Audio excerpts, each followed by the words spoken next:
জীবনে দুঃখের স্মৃতি মনে রাখতে নেই, কারণ এটা আসন্ন জীবনে অসুখী হওয়ার প্রধান লক্ষণ।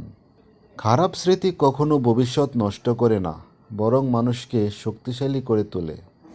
দুঃখের স্মৃতি প্রতিটি মানুষের জীবনে আসে। জীবনের খারাপ স্মৃতি থাকলে কিছু ভালো স্মৃতিও থাকবে। তাই আফসোস না করে ভালো স্মৃতি মনে রেখে জীবনে এগিয়ে যান। আপনার জীবনের সমস্ত খারাপ এবং দুঃখজনক স্মৃতি পিছনে রেখে একটি নতুন আশা নিয়ে আপনার নতুন দিন শুরু করুন। কিছু স্মৃতি অবশ্যই কষ্ট দেয়, কিন্তু পুরনো স্মৃতি মনে রাখাটাই অনেক মজার ব্যাপার। সমস্ত দুঃখের স্মৃতি পিছনে ফেলে দিন এবং একটি ভালো আগামীতে বিশ্বাস করে একটি নতুন শুরু করুন। সবচেয়ে বেশি কষ্ট দেয় সেই স্মৃতিগুলো যা একসময় সুখে ভরা ছিল। স্মৃতি আমাদের জীবনে গুরুত্বপূর্ণ কেন? স্মৃতি মানুষের জীবনে এমন একটি জিনিস যাকে আঁকড়ে মানুষ সারা জীবন বেঁচে থাকার রসদ খুঁজে পায়।